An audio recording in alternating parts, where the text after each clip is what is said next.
দেখে বোঝার উপায় নেই এগুলো নকল টাকা। অভিযোগ উঠেছে উঠতি বয়সী কিশোররা জাল নোট তৈরির পাশাপাশি নিজেরাই সরবরাহ করছেন বাজারে। মঙ্গলবার রাতে বরিশাল নগরী থেকে জাল টাকা চক্রের ৪ সদস্যকে গ্রেফতার করা হয়।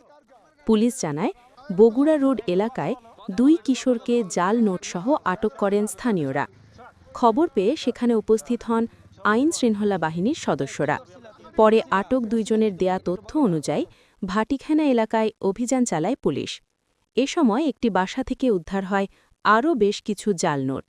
জব্দ করা হয় জাল টাকার সরঞ্জাম। সেখান থেকে আটক করা হয় আরও ২ জনকে। এ চক্রের অন্য সদস্যদের আটকের চেষ্টা চলছে বলে জানিয়েছে পুলিশ। গত ২ বছরে বরিশাল থেকে জাল টাকাসহ অন্তত ৫০ জন আটক হয়েছে বলে জানিয়েছে পুলিশ। আজকে সন্ধ্যাবেলা আমরা গোপন সংবাদে জানতে পারি যে বরিশাল কোতোয়ালি মডেল থানাধীন সদরগাছা ওইখানে ২টা বাচ্চা ছেলে, শিশু আর কি, ওরা ১০০ টাকার নকল নোট মানে বেচাকেনার চেষ্টা করে।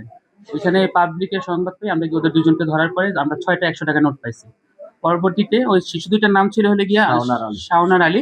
পরে আলিফের দেওয়া তথ্যের ভিত্তিতে আমরা জানতে পারি যে সে কাউনিয়া থানার এই যে ভাটিখানা এলাকার এই যে হলো তানবীরের কাছ থেকে ওই টাকাগুলো নিছে। পরবর্তীতে আমরা ওরে নিয়ে এসে এখানে অভিযান করার পরে তানবীরকে আটক করার পরে বাসা তল্লাশি করে আমরা বিপুল পরিমাণে এই যে কাটা টাকা, প্রিন্ট করা কাগজ, আসলে অনুমান টাকা শুধু কাটা বাকি আছে কিছু, প্লাস টাকা তৈরির ওই যে মেশিন যেগুলো আছে, কম্পিউটার, পিসি, তারপরে প্রিন্টার, এগুলো জব্দ করি।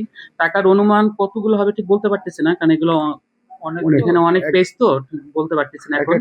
আর এর সাথে আর কারা জড়িত সেটাও আমরা একটা নাম পাইছি, সেটা সহ অন্যান্য যারা আছে সেগুলো আইনের আওতানোর চেষ্টা করবো, প্লাস এদের বিরুদ্ধে আইনগত ব্যবস্থা গ্রহণের জন্য যা করে সেটা আমরা করবো। এখন পর্যন্ত আমরা ৩ জনকে, ২ জন শিশু আছে, একজন এর বয়সটা নিয়ে আছে, তবু আমরা প্রাপ্তবয়স্ক মানে তানবীর, ওই শিশুদের এদের এই যে বাচ্চাদের মাধ্যমে টাকা দিয়ে এরা দোকানে দোকানে এগুলা করে, সাপ্লাই করে। এখন কতটুকু তদন্ত না করলে বলতে পারবো না। আমরা আশা রাখি শেষ পর্যন্ত আমরা পৌঁছাবো, চেষ্টা করবো আমরা পৌঁছানোর। বাংলাদেশের যারা সবাই আইনের ব্যবস্থা করবো।